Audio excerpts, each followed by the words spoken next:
Assalamualaikum warahmatullahi wabarakatuh. Halo semuanya.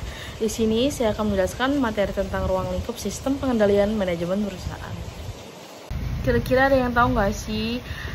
Simak penjelasannya ya.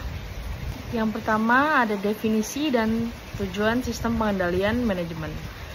Sistem pengendalian manajemen adalah kerangka kerja yang dirancang untuk memastikan bahwa sumber daya organisasi digunakan secara efisien dan efektif dalam mencapai tujuan perusahaan.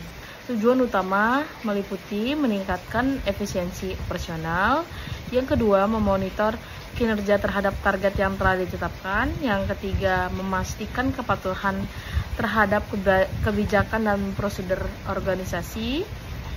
Yang keempat, ada membantu dalam pengambilan keputusan yang berbasis data. Dan yang terakhir, ada mengidentifikasi dan mengelola risiko yang dapat menghambat pencapaian tujuan. Selanjutnya, komponen utama sistem pengendalian manajemen. Sistem pengendalian manajemen terdiri dari beberapa komponen utama. Yang pertama, ada tujuan dan strategi perusahaan. Landasan untuk merancang dan mengevaluasi sistem pengendalian. Selanjutnya, ada struktur organisasi, yaitu pembagian tanggung jawab dan wewenang yang jelas di dalam organisasi. Selanjutnya, ada sistem informasi, di mana alat untuk mengumpulkan, menganalisis, dan melaporkan data terkait kinerja. Selanjutnya ada pengendalian anggaran, di mana proses perencanaan keuangan untuk mengarahkan aktivitas organisasi. Selanjutnya ada kebijakan dan prosedur, di mana panduan untuk memastikan aktivitas dilakukan sesuai standar yang ditetapkan. Dan yang terakhir ada pengukuran kinerja, di mana mekanisme untuk mengevaluasi pencapaian tujuan individu dan tim.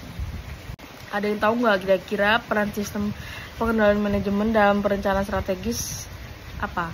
Oke, sistem pengendalian manajemen memainkan peran penting dalam proses perencanaan strategis dengan cara memberikan informasi relevan untuk analisis lingkungan internal dan eksternal, mendukung formulasi strategi dengan menyediakan data akurat tentang sumber daya dan kapabilitas organisasi, mengintegrasikan strategi ke dalam operasi sehari-hari melalui rencana operasional yang terukur, dan memastikan bahwa pelaksanaan strategi berjalan sesuai arah yang telah ditentukan melalui mekanisme monitoring dan evaluasi.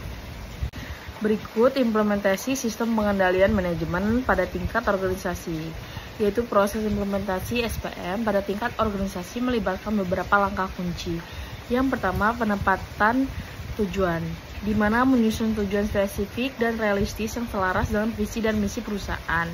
Yang kedua, pengembangan kebijakan dan prosedur, di mana merancang panduan operasional yang mendukung pencapaian tujuan.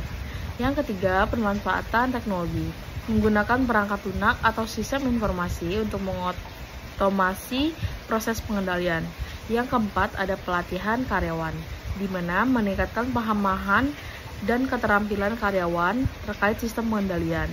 Dan yang terakhir ada monitoring dan evaluasi, di mana melakukan audit berkala untuk memastikan efektivitas sistem. Yang terakhir ada tantangan dan isu kunci dalam sistem pengendalian manajemen. Dalam implementasinya, SPM menghadapi berbagai tantangan seperti resistensi terhadap perubahan, kompleksitas organisasi, keterbatasan data, yaitu data yang tidak akurat atau kurang lengkap, dapat menghambat pengambilan keputusan yang tepat. Selanjutnya ada kesenjangan keterampilan, di mana kurangnya pemahaman atau kemampuan teknis karyawan dalam menggunakan sistem pengendalian. Dan terakhir ada perubahan lingkungan eksternal, di mana faktor eksternal seperti perubahan regulasi atau kondisi ekonomi dapat memengaruhi efektivitas sistem.